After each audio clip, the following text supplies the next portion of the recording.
बिस्मिल्लाहिर्रहमानिर्रहीम, अस्सलाम वालेकुम। मेरा नाम है जावेद। हाजिर हूँ आज एक नई रेसिपी के साथ। आज की रेसिपी में मैं बना रहा हूँ बन्नू बीफ पुलाव। तो चले मैं आपको बताता हूँ मुझे बन्नू बीफ पुलाव के लिए किन चीज़ों की ज़रूरत है और ये कैसे बनता है। बन्नू बीफ पुलाव के लिए मुझे जिन चीज़ों की ज़रूरत है, मेरे पास 1 किलो अच्छा सा बीफ है, और फिर 4 अदद मेरे पास प्याज है, और 4 अदद टमाटर हैं, और 3 टेबल स्पून अदरक लहसुन का पेस्ट।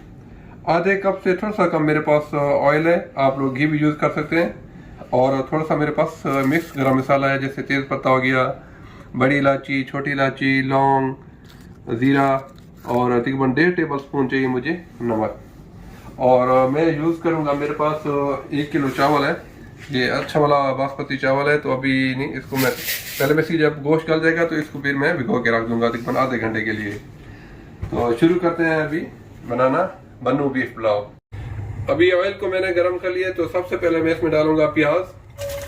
प्याज को बड़ा अच्छा सा ब्राउन करना है। आपने देखा होगा कि जो बन्नू बीफ पुलाव आता है तो चावलों का कलर अच्छा सा जरा ब्राउन सा होता है। तो अगर आप प्याज अच्छी तरह ब्राउन करेंगे तो चावल में कलर भी बड़ा अच्छा आएगा।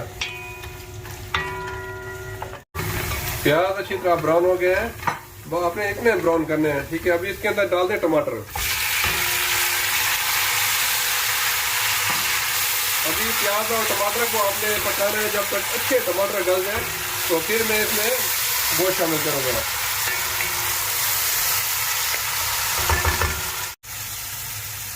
टमाटर और प्याज अच्छी तरह गल गए हैं, तो अभी इसमें मैं शामिल करूंगा गोश्त। अभी गोश्त को मैंने अच्छी तरह भूनना है। अगर आप चाहते हैं कि आपका पुलाव मज़े का बने तो बस है कि भुनाई इसी तरीके से करनी है। और इसके साथ ही मैं शामिल कर दूंगा अदरक लहसुन का पेस्ट, और इसको मैं अभी खूब अच्छी तरह भूनूंगा जब तक ये ब्राउन हो जाएगा। गोश्त को मैंने अच्छी तरह भून लिया टमाटर के साथ, तो इसमें शामिल करूंगा 1.5 टेबल स्पून नमक।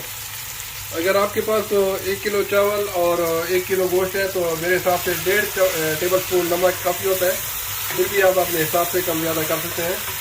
और इसके अंदर 2 तेज़पात, दालचीनी, बड़ी इलायची, लौंग, जीरा, ये सारे मसाले डाल दूंगा। अभी भी मैं इसकी 5 से 6 मिनट तक मज़ीद भुनाई करूंगा, थोड़ा थोड़ा पानी डाल के। तो आप कोशिश करें जब भी बीफ पुलाव बनाएं तो कोशिश करें हड्डी वाला गोश्त लें, और साथ में थोड़ी सी फैट भी होनी चाहिए, तो इसमें पुलाव का बहुत मज़ा आता है। मैं अभी इसको 5-6 मिनट तक और भूनूंगा। गोश्त को मैंने बड़ा अच्छी तरह भून लिया है,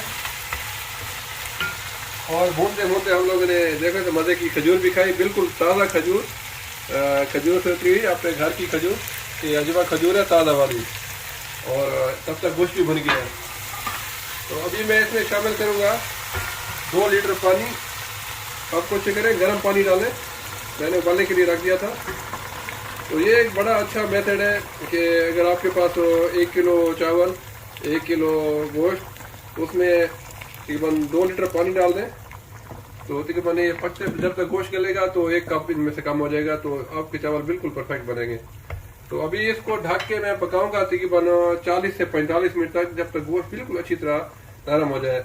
क्योंकि बन्नू बीफ पुलाव में आपने देखा होगा कि गोश्त काफ़ी नरम होता है, तो मैं भी चाहता हूँ कि गोश्त बहुत अच्छी तरह गल जाए। तो अभी जब तक गोश्त अच्छी तरह गलता है फिर मिलते हैं इंशाल्लाह।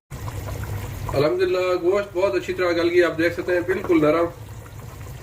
तो अभी मैं इसमें चावल शामिल करूंगा। चावलों को मैंने तकरीबन 20 मिनट तक भिगो के रखा हुआ था।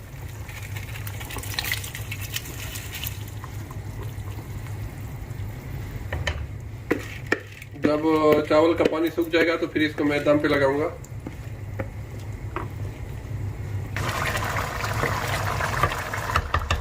बस अभी चावल का पानी सूखने वाला है। आप ख्याल रखें, ये जो पानी है ना, ये जब तक पानी खुश्क नहीं है आपने दम नहीं लगाना है, ये तो आपके चावल बिल्कुल वो जुड़े जुड़े आएंगे।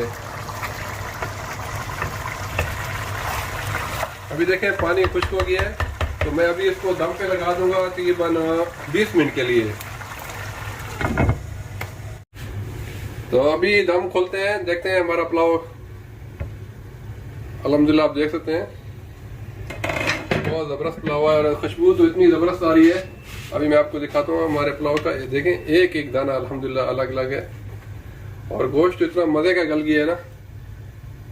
ये देखें, एक एक चावल। तो अभी मैं इसको डिश आउट करके दिखाता हूँ इसकी फाइनल लुक।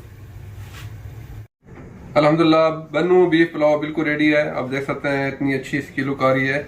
अभी इसको खा के देखते हैं, तो यकीनन बहुत मजे का होगा। तो आप लोग घर पे जरूर ट्राई कीजिएगा।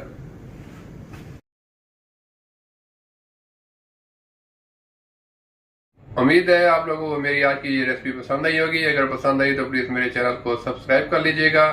इंशाल्लाह जल्द मिलूंगा एक नई रेसिपी के साथ। तब तक के लिए खुदा हाफिज।